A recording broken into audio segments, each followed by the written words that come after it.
Assalamualaikum warahmatullahi wabarakatuh. Salam sejahtera untuk kita semua. Perkenalkan, nama saya Anggun Pradipusdalahi dari Prodi S1 Sistem Informasi Universitas Airlangga dengan NIM 082111633045. Di sini saya akan membahas tentang eh, artikel yang saya lakukan resume sebelumnya, yaitu berjudul A Hierarchical Framework for Facial Age Estimation.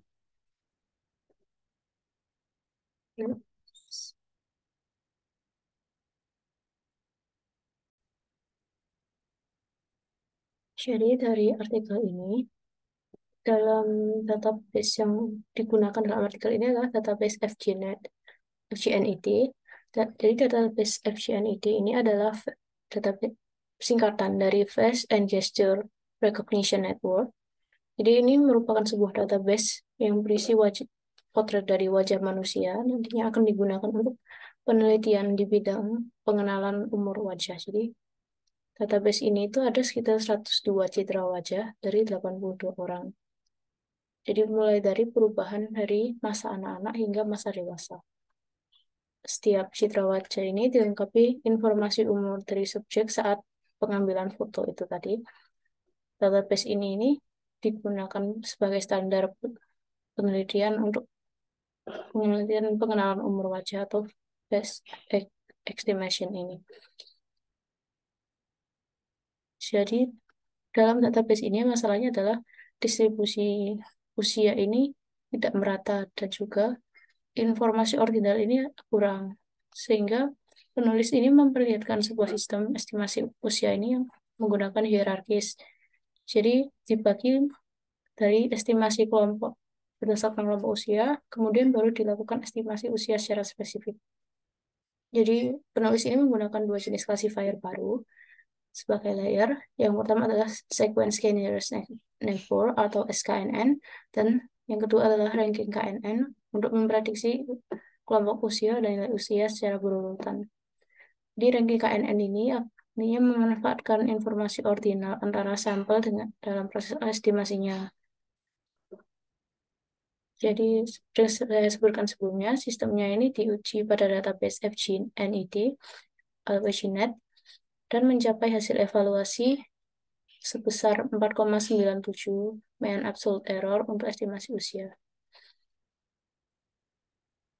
Jadi di layer yang digunakan ini sebelumnya ini sequence K Nearest Neighbor atau SKNN ini itu algoritma untuk memprediksi kelompok usia dengan mengurutkan usia dari sampel ini dan membangun pemetaan baru dari usia ke label ordinal. Jadi apa kategori usia ini diurutkan, usia yang ada di sampel ini diurutkan, dipetain baru, tapi labelnya ini memakai ordinal atau angka.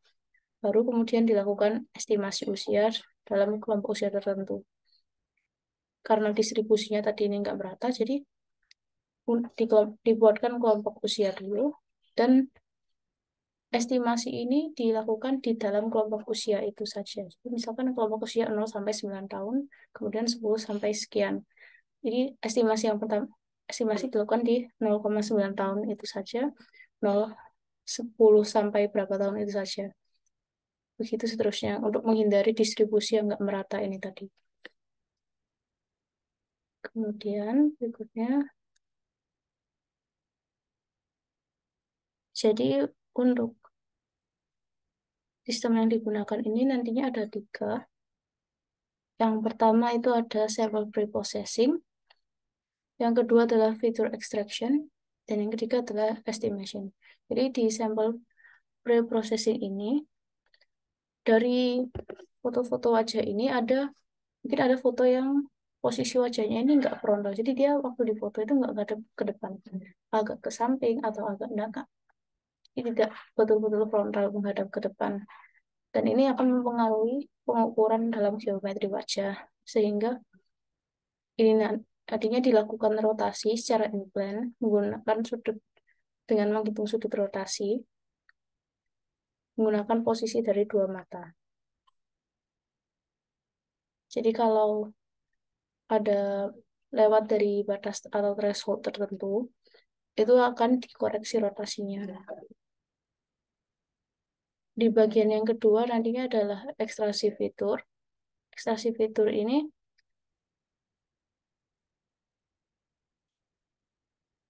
ada ekstraksi fitur ini untuk yang geometrik.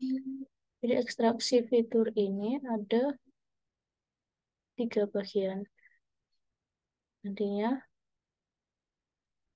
ada secara geometrik itu menggunakan rasio antara bentuk mata ini, rasio mata, dahi, dagu, dan pipi.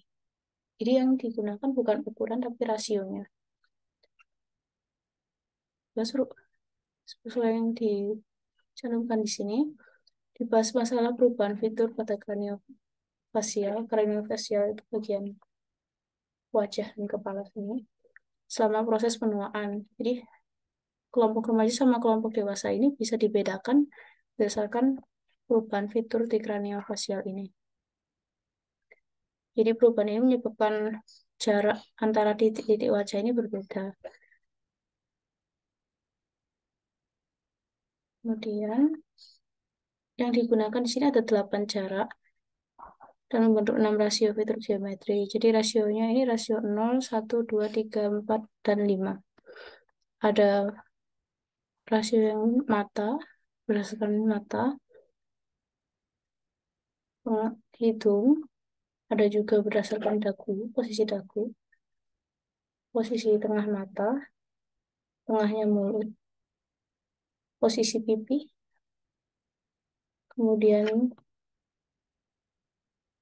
posisi tengah antara apa namanya, alis ini, kemudian juga telinga kanan dan telinga kiri.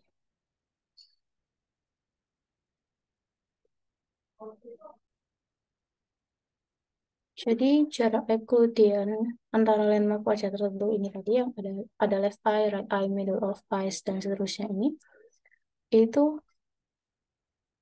juga lebar pipi wajah antara telinga kiri dan kanan ini dipakai untuk menghitung rasio wajah. Kemudian bagian tadi adalah untuk ekstraksi fitur yang geometrik. 2 fitur yang diekstrak lainnya yaitu ada fitur tekstur, yaitu dari kerutan-kerutan. Jadi kita tuh kalau usianya semakin tua kan ada dalam penuaan kan ada mungkin ada kerutan di daerah dahi, daerah pipi, bawah mata sini. Kemudian juga di sekitar dagu dan smile lines ini garis ini. Kemudian juga ada fitur gabungan. Jadi yang tadi adalah fitur geometrik. Kemudian fitur tekstur ini menggunakan deskripsi tekstur lokal ULBP dan kepadatan keriput yang ada di dahi, pipi, dan smile lines tadi itu. Kemudian juga fitur gabungan ini itu gabungan dari fitur geometrik dan tekstur untuk memperoleh estimasi usia ini yang lebih akurat. Ekstraksi fitur ini dilakukan pada 3 daerah lokal yaitu dahi, sudut mata, dan pipi. Karena biasanya yang ada tekstur dan sudut-sudut wajah ada di daerah itu. Ini kita next. Ya, ini adalah frameworknya. Oh ya, untuk yang bagian ketiga ini kan ada estimation atau perkiraan umur ini. Jadi estimasi usia ini itu dia ada menggunakan algoritma. Yang pertama itu gambar orangnya sama kan. Jadi di database ini itu tadi kan ada 1002 gambar dengan dari 82 orang. Jadi ada gambar ini dari beberapa gambar di usia yang berbeda, ini dari orang yang sama.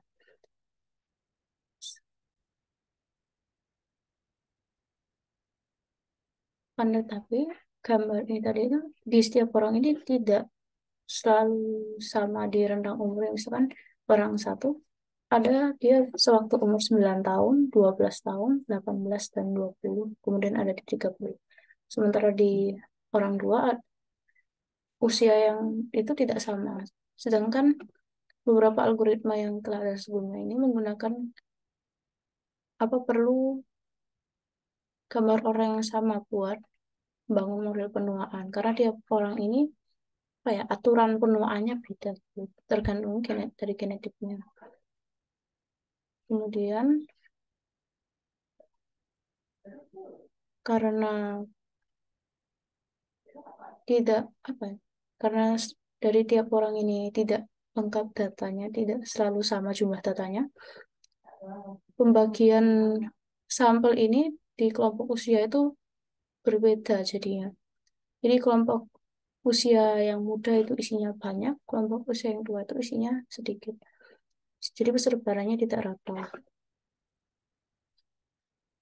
Di artikel ini usia ini dianggap sebagai masalah multiklasifikasi, dan untuk pengklasifikasian ini mereka memakai in- informasi ordinal. Jadi estimasinya itu dilakukan 2 lapisan untuk mendeteksi kelompok usia dulu. Ini adalah di age group estimation ini. Kemudian baru dilakukan estimasi usia secara akuratnya. Jadi pada tahap estimasi kelompok usia, semua usia ini disetel jadi urutan kategori ordinal, kemudian dipetakan ke label kategori yang berbeda, yang tadi pakai sequence KNN. Terus pada tahap estimasi usia, age estimation within age group ini, nilai usia ini diperkirain di kelompok usia satu itu aja. Tadi kan setelah dia dikelompokkan berdasarkan estimasi kelompoknya ini tadi, jadi setelah dia masuk dalam kelompok yang udah diestimasikan tadi itu, baru dia diestimasikan usia pastinya.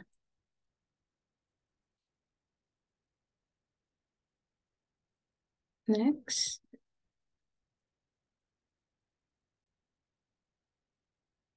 Ini tadi untuk yang framework estimasi usia.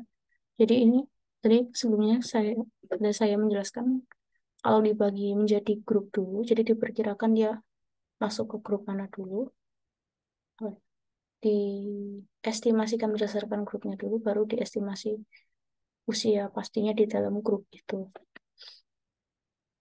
Kemudian di ranking ini ya, sehingga didapatkan X value-nya.